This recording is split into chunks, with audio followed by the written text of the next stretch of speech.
They slid the papers across the table like executioners delivering a final blow. "Sign it," his mother said, her lips curling into a smile that never reached her eyes. His father leaned back, smug and certain they had me cornered. And right beside them sat my fiancé, the man who once swore I was his equal, silent. 3 days before our wedding, and suddenly it felt like I was on trial. A prenuptial agreement stripped down to its cruelest point. You are nothing, you bring nothing, you leave with nothing.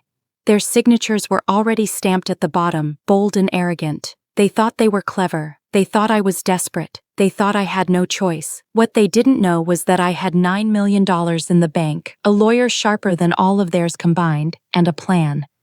I smiled slowly, pushed the papers back, and said, "Of course, I'll review it." That was the moment they lost. They just didn't realize it yet.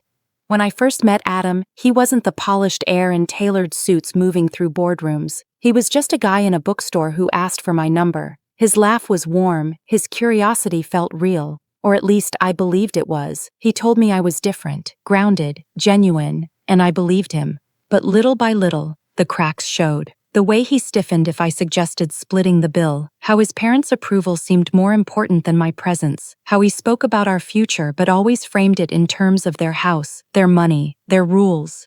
Love, I realized, had turned into a transaction. I should have walked away then, but I didn't. Not yet. That prenup wasn't about protecting wealth. It was about humiliation. It was a reminder of the place they believed I belonged, beneath them. What they didn't know was that I had already built my own empire. Stocks, real estate, even a company I'd sold for millions before Adam ever saw me standing in that bookstore aisle. I didn't need their son. I didn't need their fortune, and I wasn't about to play the powerless bride. That night, I met with my lawyer. He skimmed through the document, lips twitching at the absurdity. "They think you're signing your life away," he said. "Instead, you'll be setting the terms." We didn't tear the agreement apart. That would have been too obvious. Instead, we rewrote it, weaving in hidden clauses, elegant but devastating, protections so subtle they looked harmless. Assets gained during marriage, jointly owned, any shady financial moves, automatic forfeiture, infidelity, immediate payout with no cap. It wasn't revenge, at least not yet. It was insurance. Quiet, invisible power stitched into every line. When the wedding day came, I walked down the aisle wearing a smile no one could quite read. His parents watched me like hunters certain their prey was trapped. Adam kissed me, blissfully unaware, and promised forever. I said the words back, my voice steady, not because I believed them, but because I knew patience was my greatest weapon. For months, I kept the mask on. Family dinners, charity galas, vacations staged for social media. I played the role of the perfect wife, silent and observant. Every sugary smile from his mother only sharpened my resolve. Every dismissive glance from his father stoked the fire inside me. And then Adam made his mistake. He thought I wouldn't notice. The late nights, his phone always angled just out of reach, the faint perfume on his jacket that wasn't mine. He thought betrayal could stay invisible if it wasn't spoken out loud. But I knew. And unlike him, I always read the fine print. When I filed, it wasn't with shouting or drama. It was with a whisper. My lawyer served him papers while he was still in bed, the scent of his mistress's perfume clinging to his shirt. At first, he laughed. "You'll walk away with nothing," he said, smug as ever.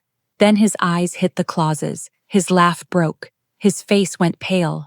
Half the assets, penalties for infidelity, joint ownership of properties his parents had tried to funnel into his name. And just when his parents stormed in, demanding answers, my lawyer slid copies of their own signatures across the table, the same ones they had shoved at me with smug grins, binding, unbreakable.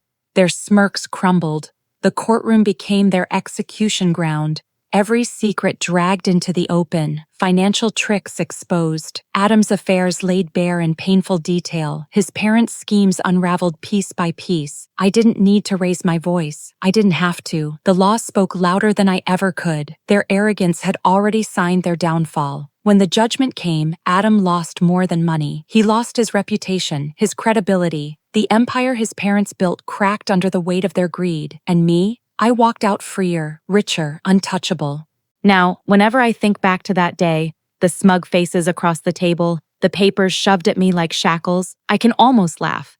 They thought they were writing my story. They thought I was just a supporting role in their son's life. Instead, I flipped the script. I let them write their own destruction, line by line, in their own ink. I didn't need to scream. I didn't need to beg. All I had to do was wait. Because the best revenge isn't loud, it's silent, calculated, signed at the bottom of a page they believed would bury me. And in the end, they were the ones buried.